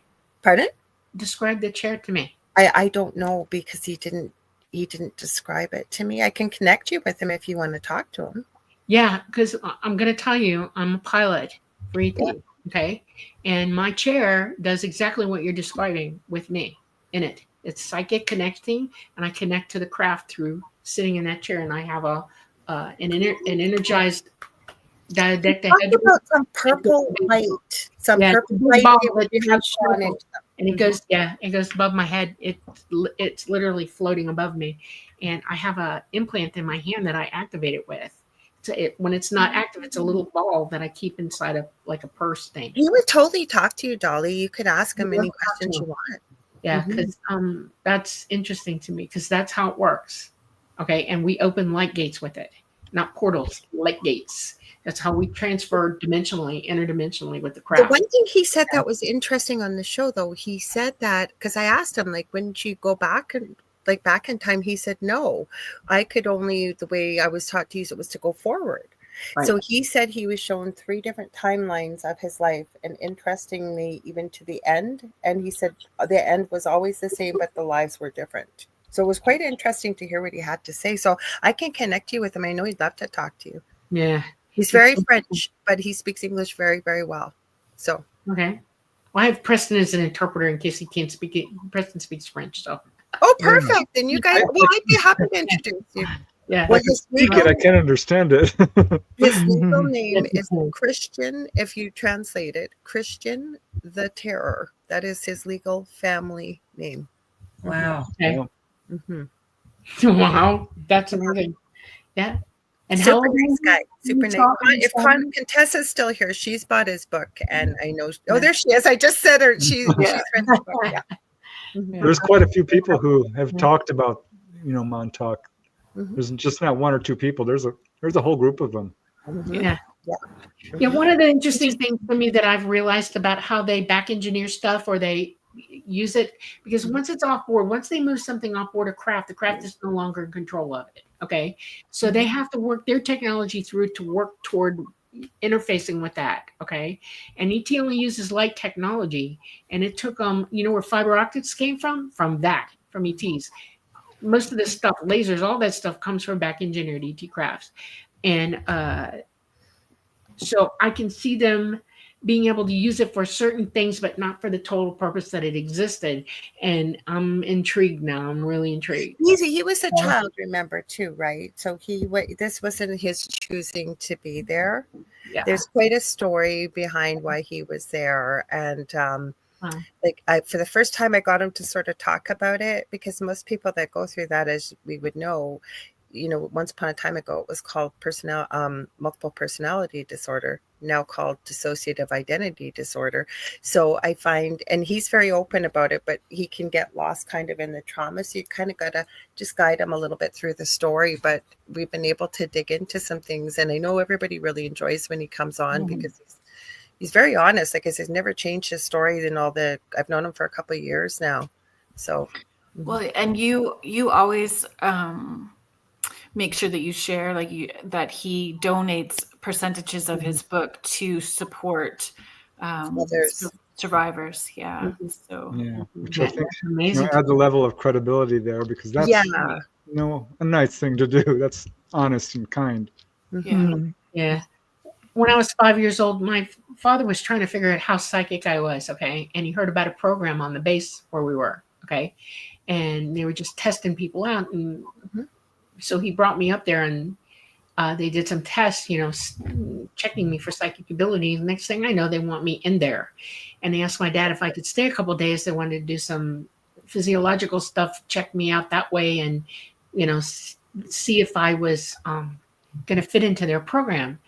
I was there 2 or 3 days, and a general who knew what this was contacted my father and said, get me out now.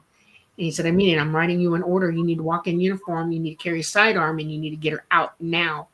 What I learned later in my life is this was an MK program. It was on Homestead Air Force Base. They did separate all the girls from the boys in those programs, by the way. I was only with girls, okay? Only girls. And I know I met somebody later in life. Her name is Penny Marshall. And she's been on the show. Yeah. And they assaulted her. They took her life from her, okay? That happened to Chris, too. Yeah.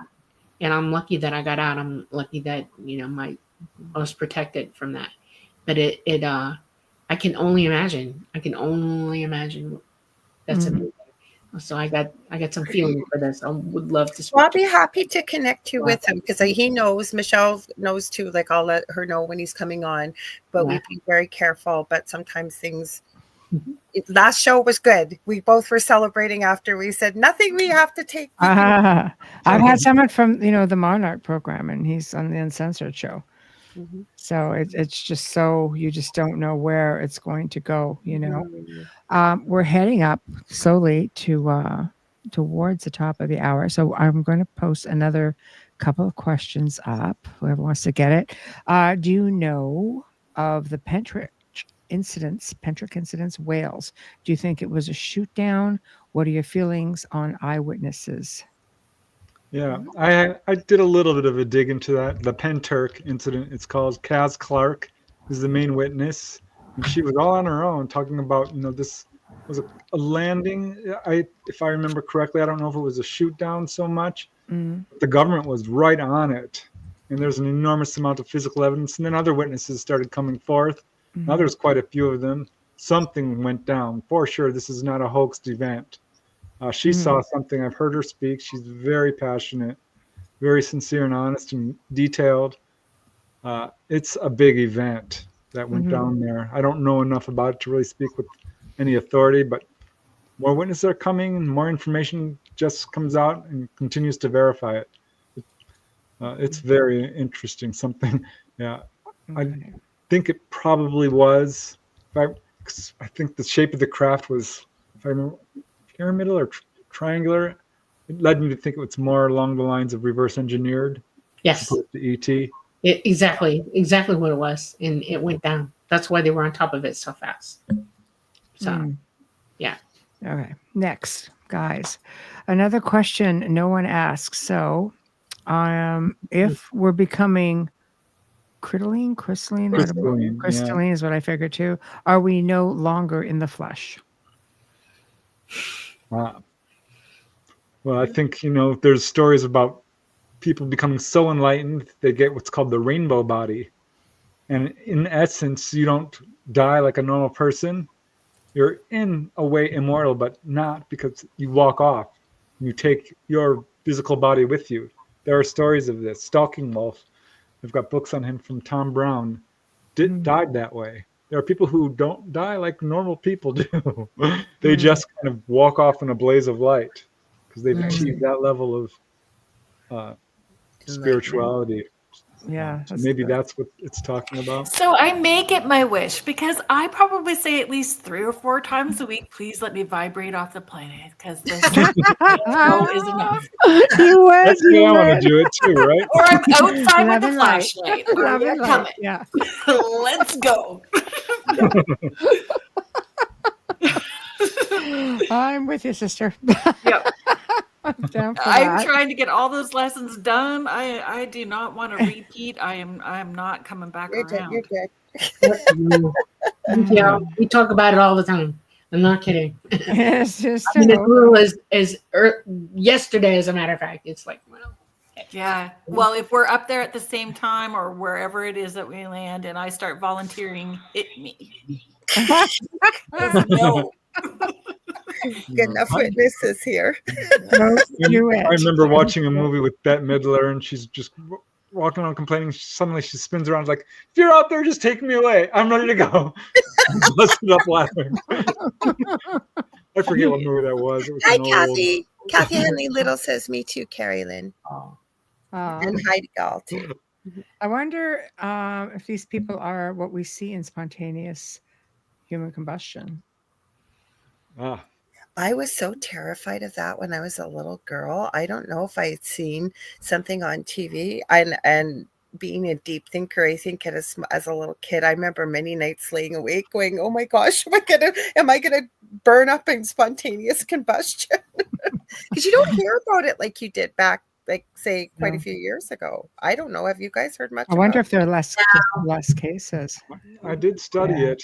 There's a lot of cases where that's pretty scientifically explained. They're near a flame source. They're in a small closed room. There's a wick effect. It melts stuff because the temperatures go real high. But there are some. A guy was outside on the beach and he burst into flames. He wasn't near anything. His wife saw it. So I don't know. There's something to it, but I'm not sure all cases are legit.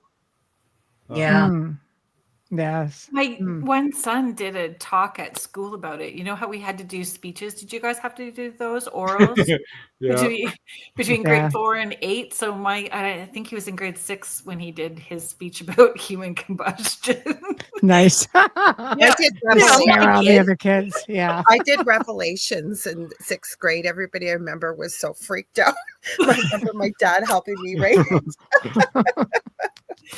Us weird kids find each other eventually. Yep.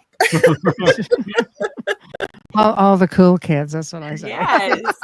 All the cool kids. Oh gosh.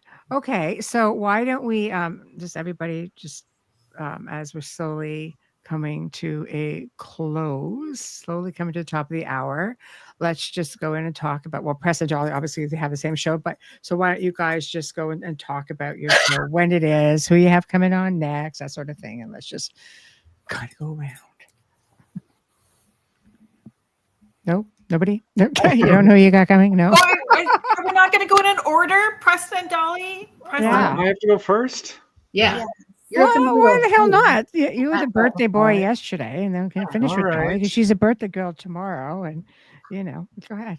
Fine. Yeah. Well, I co-host The Light Gate with the lovely Dolly Safran. I think we have so much fun because I'm a UFO researcher and somewhat of an experiencer, so I can come from the angle of knowing a lot of cases, and Dolly comes from the angle of being there and doing that, being a contactee. So it's really cool. We bring on all kinds of people. We try to bring on researchers and contactees mostly, but we love covering different topics. We've got some great guests coming up. Yeah. Charlie Roderman coming. Roderman?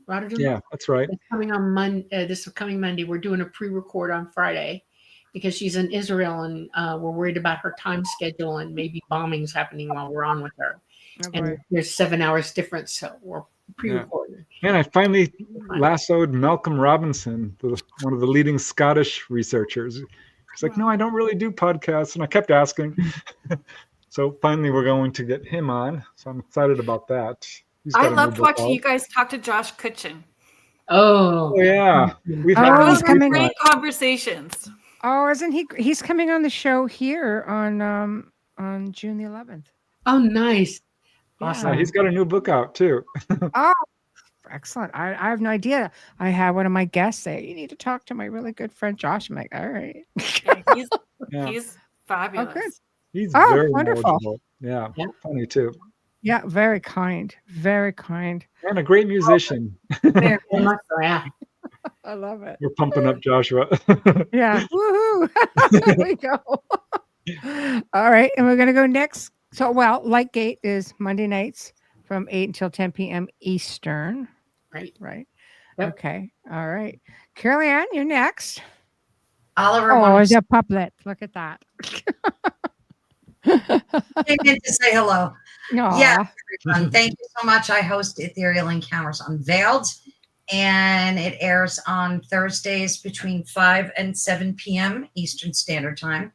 And I also have a pre-recorded show on Fridays from 3 to 5 p.m. Eastern.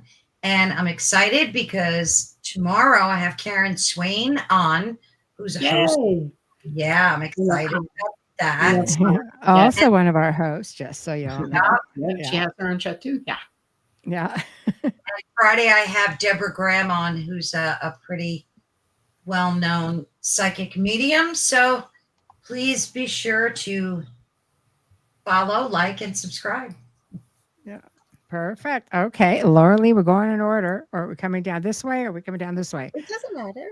We kind of go ahead, Kerrilynn, and then we can. Yeah, we'll finish with you. Sounds good. Okay. Yeah, because then you guys have the same Thursday show. So let's do that, Kerrilynn. Okay.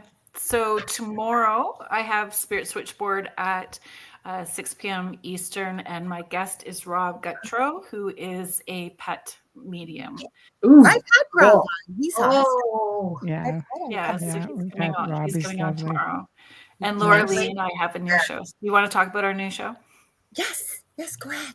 Go ahead. Well, okay. So Beneath the Hollow Moon. So Beneath the Hollow Moon, Thursday evenings at 7 p.m. Eastern.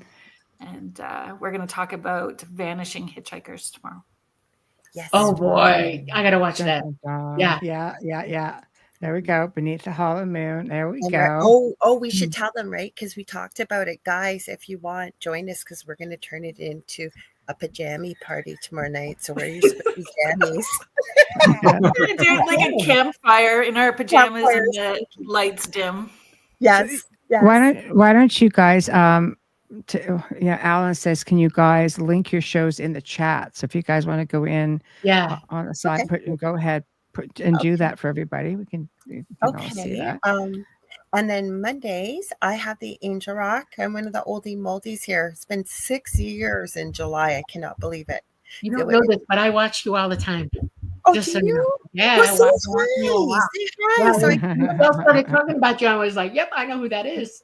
Aw, I know. well, I'm glad you do. And you know what? Always say hi because I love to say hi to everybody. So Monday, we are having back on Mary Electra. She is a sound healer. She was recommended to me by a friend of mine, Lorian Fenton. So I've had her on once before.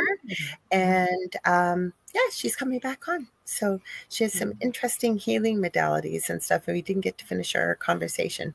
And just with the Angel Rock, so you know a little bit about the show, I have people from all walks of life who are making a change, positive change for humanity, whether it's professionally and or personally. So you have all different kinds of stories.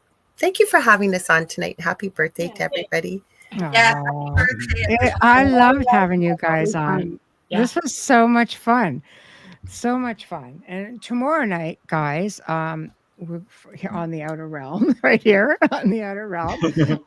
My dear friend Nathaniel Gillis returns, and we're going to be talking skin sigils, rituals, manifestation, and magical practices. Love that. Ooh, bam! It just sounds hauntingly amazing, but that's Nathaniel. He has all of that and more. Just a wealth of information, and you'll have to tune in to find out which incredible guests are coming on next week. And it's quite the lineup. That's all I'm going to say. It's going to be awesome. Yeah, sigils. I know. He's just awesome. He's awesome. He really is. And we love all you guys too. Just so y'all know, we love you guys. I always say the chat room just makes the shows that much more exciting. We appreciate you all so very much. And you guys are my compadres, you know. Emilio's still under, couldn't be here, but it was nice to see her in chat. But I wish I could just have do this all the time. Probably could, but just people have asked because we used to do the paranormal panel once in a while, and people have been asking. Yes.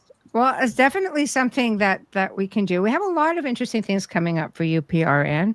There's going to be special pay-per-view. I think it may be on Roku. I'm not quite sure, but there are going to be stuff coming up that are special features. Some of the hosts are going to be doing investigations, at crazy haunted places. It's not going to just be shows. It's just like anything that they have going on that they want to share that's going to be extra. And that's just a way, we all work really hard, and it's just a way of helping all of our hosts cover some of their costs, etc. So, you know, there's going to be a lot of fun stuff. There's a lot of good stuff coming, and a new website is in the works as we speak, and that's going to be pretty awesome. And again, I wish I could get into all of it, but we'd be here for a while, and I just don't want to spoil all the fun with just like all the technical stuff. But just be prepared for really interesting stuff coming on. New shows also coming on, and you know, at a point we have to cap it, and we might have to split our network because I just don't know how to stop. Just keep bringing more people. So apparently, a Studio B. I know, Studio B. Well, we technically have two networks, right? We have United Public Radio, we have UFO Paranormal Radio. One is geared to high strangeness, one is geared to just lifestyle and different things like that. And we have two FM stations as well. So, you know, we always have to remember, you know, Preston, when you say, well, you know, he doesn't do podcasts, this one guest of yours, you're just podcast division, you know, of an FM station. So, you know, that all kind of gets out there in the mix. And it also gives us access to international audio servers that we would not normally have without the other side. But you see, some of us can't be on the other side, including our owner, because somebody is naughty with the language. He is. When you're on the FM side, you get fined really big money. Even the owner can't go on that. So some of us kids could do it, but you know, I know. Jeez, some people's children. I know. You know, so just, you know, good things coming. We can leave that right there. But this is HSN, High Strangest Network would be a good name. Yeah, you know what? You never know. Send things in. You never know how it'll go. You never know. Strangest Network. I know. But everybody, thank you all for tuning in, and thank you to my dear friends and Preston Dennett. Happy birthday yesterday. Dolly Safran, happy birthday tomorrow. You'll hear from me anyway, right? I know, but these are some of my dearest friends, and I was happy to share my own birthday with them. So thank you for indulging me. It was a lot of fun, and we'll have to do it again and not have to wait for birthdays. We want to do this every Or night. Halloween. You heard our birthday song to you, right, Michelle? I did. You want me to download and play it? Thank you. Do we have to? Thank you. All right, everybody, good night and thank you. And we shall see you here on the Outer Realm tomorrow evening. Good night, everyone. Night.